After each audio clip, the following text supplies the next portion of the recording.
আসসালামু আলাইকুম। আজ সোমবার 9 মার্চ 2026। আমন্ত্রণ ফ্রেন্ডলি মোবাইল প্রবাসন বুলেটিনে। আপনাদের সাথে আছে আমি শরীফুল ইসলাম। শুরুতেই জানাবো শিরোনাম। কর্মীদের সুখবর দিল ওমান, চলতি মাসের বেতন অগ্রিম পরিশোধের নির্দেশ। সংঘাত নিয়ে গুজব ছড়ানোয় কঠোর প্রশাসন, কাতারে 313 জন গ্রেফতার। চরম সংকটে যাত্রীদের ভরসা, ওমান এয়ার ছেড়েছে 80টি অতিরিক্ত ফ্লাইট। দেশে পৌঁছালো দুবাই নিহত প্রবাসীর মরদেহ, স্বজনদের বুকফাটা কান্না। দাও দাও আগুনে পড়ছে ইরান, ভয়াবহ এসিড বৃষ্টির সতর্কতা। শিশুকে অলৌকিকভাবে রক্ষা করল আরেক শিশু, ভিডিও ভাইরাল। দর্শক দেখছিলেন শিরোনাম, এবারে পুরো খবর। রমজানের প্রতিটি মুহূর্ত অমূল্য। লাইনে দাঁড়িয়ে ইবাদতের সময় নষ্ট করবেন কেন? ঘরে বসেই মুহূর্তে টাকা পাঠান প্রিয়জনের কাছে গালফ এক্সচেঞ্জ মোবাইল অ্যাপে। দ্রুত ও নিরাপদে টাকা পাঠান বিকাশ ও ব্যাংক অ্যাকাউন্টে। এই রমজানের সময় দিন ইবাদতে, টাকা পাঠান গালফ এক্সচেঞ্জ মোবাইল অ্যাপে। গালফ এক্সচেঞ্জ, বাংলাদেশিদের প্রিয় এক্সচেঞ্জ। আসন্ন ঈদ উল ফিতর উপলক্ষে ওমানের বেসরকারি খাতের কর্মীদের জন্য খুশির খবর দিয়েছে দেশটির শ্রম মন্ত্রণালয়।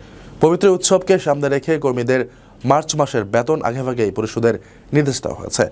শ্রম মন্ত্রণালয়ের পক্ষ থেকে জানানো হয়েছে, সব বেসরকারি প্রতিষ্ঠানকে আগামী 18 মার্চের মধ্যে তাদের কর্মীদের বেতন বুঝিয়ে দিতে হবে। আসন্ন ঈদ উল ফিতর উপলক্ষে বেসরকারি খাতের কর্মীদের মার্চ মাসের বেতন আগেভাগে পরিশোধের নির্দেশ দিয়েছে ওমানের শ্রম মন্ত্রণালয়। শ্রম আইনের আওতাধীন দেশের সব বেসরকারি প্রতিষ্ঠানকে আগামী 18 মার্চের মধ্যে কর্মীদের এই বেতন বুঝিয়ে দিতে বলা হয়েছে। সোমবার সামাজিক যোগাযোগ মাধ্যমে দেওয়া এক বিবৃতিতে ওমানের শ্রম মন্ত্রণালয় এ তথ্য নিশ্চিত করেছে। প্রকাশিত পরিপত্রে বলা হয়েছে, 1447 হিজরি বর্ষের পবিত্র ঈদ উল ফিতর উপলক্ষে কর্মীদের আর্থিক সুবিধার্থে এই উদ্যোগ নেওয়া হয়েছে। ওমানের শ্রম আইনের অধীনে থাকা সব বেসরকারি প্রতিষ্ঠানকে আবশ্যিকভাবে আগামী 18 মার্চ বুধবারের মধ্যে কর্মীদের মার্চ মাসের বেতন পরিশোধের বিষয়টি নিশ্চিত করতে হবে। সাধারণত মাসের শেষে বা পরবর্তী মাসের শুরুতে বেতন দেওয়া হলেও মুসলিম সম্প্রদায়ের অন্যতম বড় এ উৎসবের আগে এমন সিদ্ধান্তে স্থানীয় ও প্রবাসী কর্মীদের মাঝে বেশ স্বস্তি তৈরি হয়েছে। ঈদের কেনাকাটা, উৎসবের প্রস্তুতি ও আনুষঙ্গিক অন্যান্য খরচ মেটাতে এ আগাম বেতন কর্মীদের জন্য বেশ সহায়ক হবে বলেই ধারণা। প্রবাসীদের জন্য নির্মাণ হচ্ছে দেশের প্রথম স্মার্ট সিটি, যেখানে থাকছে স্কুল, মসজিদ, হাসপাতাল, সুইমিং পুল, হেলিপ্যাড, পাঠাগার, জিম, সুপারমার্কেট, শিশু পার্ক সহ সকল নাগরিক সুবিধা। মাত্র 30 লাখ টাকা বিনিয়োগে মিলছে আকর্ষণীয় ফ্ল্যাট। প্লাটিনাম ইনভেস্টরদের জন্য ঢাকা বিমানবন্দরে ভিআইপি প্রোটোকল সুবিধা। বিস্তারিত জানতে যোগাযোগ করুন স্ক্রিনে দেয়া হোয়াটসঅ্যাপ অথবা ইমো নাম্বারে। মধ্যপ্রাচ্যের বর্তমান অস্থিতিশীল পরিস্থিতি ও সংঘাত নিয়ে সামাজিক যোগাযোগ মাধ্যমে বিভ্রান্তিকর তথ্য ও গুজব ছড়ানোর অভিযোগে 313 জনকে গ্রেফতার করেছে কাতার পুলিশ। জনমনে আতঙ্ক তৈরি করতে পারে এমন ভিডিও ধারণ ও প্রচারের দায়ে বিভিন্ন দেশের এসব নাগরিকদের আটক করা হয়েছে। সংঘাতের এ সময় গুজব ছড়িয়ে আইনশৃঙ্খলা পরিস্থিতির অবনতি ঘটানোর যে কোনো চেষ্টাকে কঠোর হাতে দমন করা হবে বলে হুঁশিয়ারি দিয়েছে কর্তৃপক্ষ। মধ্যপ্রাচ্যের চলমান উত্তেজনাকর পরিস্থিতির মধ্যে সামাজিক যোগাযোগ মাধ্যমে বিভ্রান্তিকর তথ্য ও গুজব ছড়ানোর অভিযোগে 313 জনকে গ্রেফতার করেছে কাতার। সোমবার কাতারের স্বরাষ্ট্র মন্ত্রণালয় এক আনুষ্ঠানিক বিবৃতিতে এ তথ্য নিশ্চিত করেছে। গ্রেফতারকৃতরা বিভিন্ন দেশের নাগরিক বলে জানানো হয়েছে। চলমান আঞ্চলিক সংকটের মধ্যে জনমনে আতঙ্ক তৈরি করতে পারে এমন অননুমোদিত ভিডিও ধারণ ও প্রচারের দায়ে তাদের বিরুদ্ধে এ আইনি ব্যবস্থা নেওয়া হয়েছে। গ্রেফতারকৃতদের বিরুদ্ধে এরই মধ্যে প্রয়োজনীয় আইনি ও প্রশাসনিক ব্যবস্থা গ্রহণ করেছে সংশ্লিষ্ট কর্তৃপক্ষ। এর আগে গত সপ্তাহ একই ধরনের অভিযোগে আরও 194 জনকে গ্রেফতার করেছিল কাতার পুলিশ। সাম্প্রতিক সময়ে যুক্তরাষ্ট্র, ইসরায়েল ও ইরানের মধ্যকার সংঘাতের জেরে পুরো মধ্যপ্রাচ্য জুড়েই এক ধরনের যুদ্ধাবস্থা ও উদ্বেগজনক পরিস্থিতি বিরাজ করছে। সোমবারই কাতারের আকাশসীমায় একটি ক্ষেপণাস্ত্র প্রতিহত করার কথা জানিয়েছে দেশটির প্রতিরক্ষা মন্ত্রণালয়। এমন স্পর্শকাতর ও সংকটপূর্ণ সময়ে সাধারণ মানুষের মধ্যে যাতে অহেতুক ভীতি বা বিভ্রান্তি না ছড়ায় সে বিষয়ে অত্যন্ত কঠোর অবস্থানে রয়েছে কাতার সরকার। উদ্ভূত পরিস্থিতিতে যে কোনো ধরনের গুজবে কান না দেওয়ার জন্য স্থানীয় ও প্রবাসী নাগরিকদের প্রতি বিশেষ আহ্বান জানিয়েছে কাতারের স্বরাষ্ট্র মন্ত্রণালয়। চলমান পরিস্থিতি নিয়ে কোনো অননুমোদিত ভিডিও ধারণ, প্রকাশ বা শেয়ার করা থেকে পুরোপুরি বিরত থাকতে বলা হয়েছে। আপনার স্বপ্নগুলো আকাশ ছুবে প্রবাসীর হেলিকপ্টারের মাধ্যমে। বিয়ে, জন্মদিন অথবা যে কোনো বিশেষ প্রয়োজনে হেলিকপ্টার ভাড়া করতে যোগাযোগ করুন স্ক্রিনে দেয়া নাম্বারে। প্রবাসীর হেলিকপ্টার, নিরাপদ ও সাশ্রয়ী বাহনের বিশ্বস্ত নাম। মধ্যপ্রাচ্যের আকাশসীমায় সৃষ্ট জটিলতা ও যুদ্ধাবস্থার কারণে আটকে পড়া যাত্রীদের সুবিধার্থে মানবিক নজির করেছে ওমান এয়ার। গত এক সপ্তাহে এয়ারলাইন্সটি প্রায় ৮০টি অতিরিক্ত ফ্লাইট পরিচালনা করেছে। ওমানের জাতীয় বিমান সংস্থার বিশেষ উদ্যোগে এ পর্যন্ত প্রায় ৯৭,০০০-এরও বেশি যাত্রী নিরাপদে তাদের গন্তব্যে পৌঁছাতে পেরেছেন। মধ্যপ্রাচ্যের আকাশসীমায় সৃষ্ট সাম্প্রতিক জটিলতার জেরে আটকে পড়া যাত্রীদের সুবিধার্থে গত এক সপ্তাহে প্রায় ৮০টি অতিরিক্ত ফ্লাইট পরিচালনা করেছে ওমান এয়ার। ওমানের জাতীয় এই বিমান সংস্থার বিশেষ উদ্যোগে এরই মধ্যে ৯৭,০০০-এরও বেশি যাত্রী নিরাপদে নিজেদের গন্তব্যে ফিরতে সক্ষম হয়েছেন। সোমবার এক আনুষ্ঠানিক বিবৃতিতে এ তথ্য নিশ্চিত করেছে সংস্থাটি। ওমান এয়ার জানিয়েছে, আকাশসীমা বন্ধ থাকার কারণে কিছু আঞ্চলিক রুটের ফ্লাইট সাময়িকভাবে ব্যাহত হলেও তাদের আন্তর্জাতিক রুটের বিশাল নেটওয়ার্ক পুরোদমে সচল রয়েছে। বিশেষ করে ইউরোপ, দক্ষিণ পূর্ব এশিয়া এবং আফ্রিকার দেশগুলোতে বিমান চলাচল পুনর্নির্ধারিত সূচি অনুযায়ী স্বাভাবিকভাবে পরিচালিত হচ্ছে।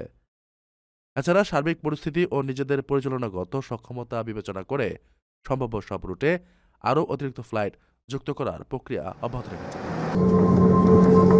আকাশপথে এই সাময়িক বিঘ্নের কারণে যাত্রীদের ভোগান্তি কমাতে বিকল্প ব্যবস্থাও নিয়েছে বিমান সংস্থাটি। যেসব যাত্রী সংযুক্ত আরব আমিরাত থেকে সড়ক পথে সীমান্ত পার হয়ে ওমান এসে পরবর্তী ফ্লাইট বা কানেক্টিং ফ্লাইট ধরতে চাইছেন, তাদের জন্য বিশেষ বাস পরিষেবার ব্যবস্থা করা হয়েছে। সংকটময় এই পরিস্থিতিতে যাত্রীদের নির্বিঘ্নে যাতায়াত নিশ্চিত করতেই এ বাড়তি সুবিধা যোগ করা হয়েছে। আকর্ষণীয় রেট ও দারুণ সব ডাটা বান্ডেল পেতে আজই ব্যবহার করুন ফ্রেন্ডলি সিম। ইরান ইসরায়েল যুদ্ধের আঁচ লেগে দুবাইয়ে প্রাণ হারানো প্রবাসী বাংলাদেশি আহমেদ আলীর মরদেহ আজ সোমবার সকালে দেশে এসে পৌঁছেছে। হজরত শাহজালাল আন্তর্জাতিক বিমানবন্দরে মরদেহটি পৌঁছানোর পর এক হৃদয় বিতরক পরিস্থিতির সৃষ্টি হয়। পররাষ্ট্র মন্ত্রণালয় ও দুবাই দূতাবাসের সহযোগিতায় তার কফিনটি স্বজনদের কাছে হস্তান্তর করা হয়। তার মৃত্যুতে পরিবারে নেমে এসেছে শোকের ছায়া। ইরান ইসরায়েল যুদ্ধে নিহত দুবাই প্রবাসী আহমেদ আলীর মরদেহ ঢাকায় পৌঁছেছে। সোমবার সকাল ৯টার দিকে রাজধানীর হজরত শাহজালাল আন্তর্জাতিক বিমানবন্দরে তার মরদেহ পৌঁছায়। বিমানবন্দর সূত্রে জানা গেছে, পররাষ্ট্র মন্ত্রণালয় ও সংশ্লিষ্ট দূতাবাসের সহযোগিতায় আহমেদ আলীর মরদেহ দুবাই থেকে ঢাকায় আনা হয়েছে। আইনি প্রক্রিয়া শেষে পরিবারের কাছে মরদেহ হস্তান্তর করা হবে। সালেহ আহমেদের বাড়ি মৌলভীবাজারের বড়লেখায়। তিনি পৌরসভার গাজীটাকা গ্রামের মৃত সফর আলীর ছেলে। দীর্ঘদিন ধরে সংযুক্ত আরব আমিরাতের আজমান শহরে পানির গাড়ি চালাতেন। সম্প্রতি ইরানের ছোড়া একটি ক্ষেপণাস্ত্রের আঘাতে তিনি নিহত হন। স্বজনরা জানিয়েছেন, ঘটনার দিন সন্ধ্যায় তিনি প্রতিদিনের মতো গাড়ি চালানোর সময় ইরানের ছোড়া একটি ক্ষেপণাস্ত্র শহরটিতে আঘাত হানে। এতে সালেহ আহমদ সহ আরও কয়েকজন গুরুতর আহত হন। পরে তাদের স্থানীয় একটি হাসপাতালে নেওয়া হলে চিকিৎসকরা সালেহ আহমেদকে মৃত ঘোষণা করেন। সালেহ আহমেদের পরিবারের স্ত্রী, ৩ ছেলে ও ১ মেয়ে আছে। এদিকে গতকাল সৌদি আরবে আরও এক বাংলাদেশি সংঘাতের কবলে প্রাণ হারিয়েছেন বলে খবর পাওয়া গেছে। আল খার্স প্রশাসনিক এলাকার একটি আবাসিক কম্পাউন্ডে মিসাইল আঘাত হানলে ২ জন নিহত এবং অন্তত ১২ জন আহত হন। নিহতদের একজন ভারতীয় এবং অন্যজন বাংলাদেশি নাগরিক। ইসরায়েলি বিমান হামলায় তেহরানের বিশাল জ্বালানি মজুদ কেন্দ্রগুলোতে দাউ দাউ করে আগুন জ্বলছে। হামলার ১০ ঘন্টা পার হলেও এখনও আগুন নিয়ন্ত্রণে আনা সম্ভব হয়নি, যার ফলে তেহরানের আকাশ ঘন কালো ধোঁয়ায় ঢেকে গেছে। এই ভয়াবহ দূষণের ফলে ইরানি রেড ক্রিসেন্ট দেশটিতে এসিড বৃষ্টি হওয়ার প্রবল আশঙ্কা প্রকাশ করে বিশেষ সতর্কতা জারি করেছে। রেড ক্রিসেন্টের মতে, তেলের ট্যাঙ্ক বিস্ফোরণে বাতাসে মেশা বিষাক্ত সালফার ও নাইট্রোজেন অক্সাইড বৃষ্টির পানির সঙ্গে মিশে চামড়ায় জ্বালাপোড়া ও ফুসফুসের মারাত্মক ক্ষতি করতে পারে। গতরাতে ইসরায়েলের হামলায় তেহরানের জ্বালানি মজুতের ট্যাঙ্কগুলো প্রায় 10 ঘন্টা পার হয়ে সকাল হওয়ার পরও এখনও আগুন জ্বলছে। বর্তমানে ঘন ধোঁয়া তেহরানের বিশাল অংশের আকাশ কালো ধোঁয়ায় ঢেকে রয়েছে। দূষণের প্রেক্ষিতে পরিবেশ সুরক্ষা সংস্থার তরফ থেকে নাগরিকদের অনুরোধ করা হয়েছে যেন তারা খোলা জায়গায় যাওয়া থেকে বিরত থাকেন এবং যতটা সম্ভব বাড়িতে অবস্থান করেন। ইরানের রেড ক্রিসেন্ট এই আগুনের কারণে অ্যাসিড বৃষ্টি হওয়ার সম্ভাবনা নিয়ে সতর্ক করেছে। is actually black, also saturated. Red ক্রিসেন্টের বিবৃতিতে বলা হয়েছে, তেলের গুদামে বিস্ফোরণের ফলে বিপুল পরিমাণ বিষাক্ত হাইড্রোকার্বন, সালফার ও নাইট্রোজেন অক্সাইড বায়ুমণ্ডলে ও মেঘের মধ্যে প্রবেশ করে। ফলে বৃষ্টি হলে সেই বৃষ্টি অত্যন্ত বিপজ্জনক হয় এবং তাতে অ্যাসিডের বৈশিষ্ট্য থাকতে পারে। রেড ক্রিসেন্ট জানিয়েছে এর ফলে ত্বকে রাসায়নিক প্রভাব বা জ্বালাপোড়া সৃষ্টি হতে পারে এবং ফুসফুসে গুরুতর ক্ষতি হতে পারে। তারা নাগরিকদের আরও অনুরোধ করেছে, যদি এই বৃষ্টি ত্বকের সংস্পর্শে আসে তবে কোনোভাবেই সেই জায়গা ঘষবেন না, শুধু টানা ঠান্ডা পানির মধ্যে ধরে রেখে ধুয়ে ফেলবেন। এই বৃষ্টিতে ভিজে যাওয়া কাপড় সঙ্গে সঙ্গে বদলে ফেলুন এবং সেগুলো একটি বন্ধ ব্যাগে রেখে দিন। একটি বাড়ির বিশাল ও ভারী লোহার গেট ধসে পড়ার হাত থেকে এক ছোট শিশুকে অলৌকিকভাবে রক্ষা করেছে তার চেয়ে সামান্য বড় আরেক শিশু। ভিডিওতে দেখা যায় দুই শিশু গেট ধরে খেলার সময় হঠাৎ একটি কবজা ছিঁড়ে ভারী গেটটি ছোট শিশুটির উপর ধসে পড়েছিল। ঠিক সেই মুহূর্তে বড় শিশুটি অকল্পনীয় শক্তি দিয়ে গেটটি হাত দিয়ে ঠেকিয়ে ধরে। সেই সুযোগে ছোট শিশুটি গেটের নিচ দিয়ে হামাগুড়ি দিয়ে অক্ষত অবস্থায় বেরিয়ে আসে। এই সাহসিকতার দৃশ্য সামাজিক যোগাযোগ মাধ্যমে ভাইরাল হওয়ার পর নেট দুনিয়ায় শিশুটির উপস্থিত বুদ্ধি ও অসীম সাহসের ব্যাপক প্রশংসা চলছে।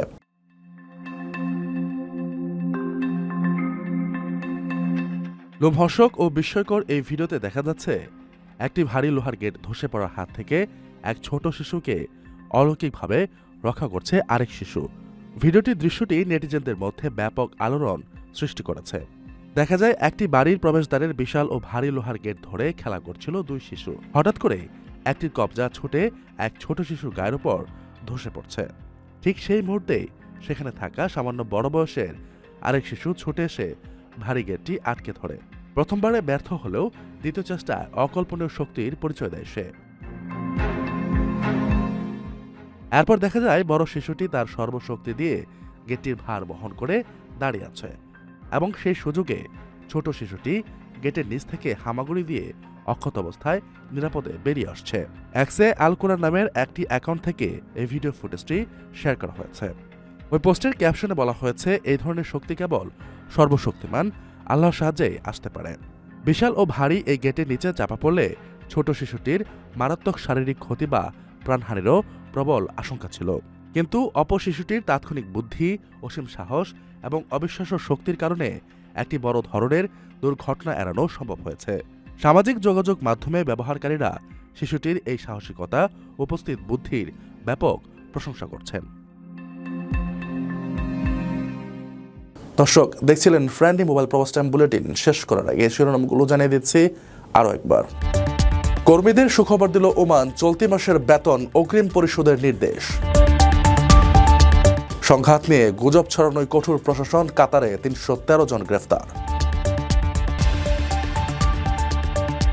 চরম সংকটে যাত্রীদের ভরসা, ওমান এয়ার ছেড়েছে 80টি অতিরিক্ত ফ্লাইট। দেশে পৌঁছালো দুবাই নিহত প্রবাসীর মরদেহ, স্বজনদের বুকফাটা কান্না। দাও দাও আগুনে পড়ছে ইরান, ভয়াবহ অ্যাসিড বৃষ্টির সতর্কতা। শিশুকে অলৌকিকভাবে রক্ষা করল আরেক শিশু, ভিডিও ভাইরাল। এই ছিল ফ্রেন্ডলি মোবাইল প্রবাস টাইম বুলেটিনের আজকের আয়োজনে। প্রবাসের সর্বশেষ সংবাদ পেতে ভিজিট করুন probastimes.net, সাবস্ক্রাইব করুন আমাদের ইউটিউব চ্যানেল এবং চোখ রাখুন ফেসবুক পেজে। পরবর্তী বুলেটিন দেখার আমন্ত্রণ জানিয়ে আজকের মতো বিদায় নিচ্ছি। আমি শরীফুল ইসলাম। সেই পর্যন্ত সবাই ভালো থাকবেন এবং নিরাপদে থাকবেন। আল্লাহ হাফেজ।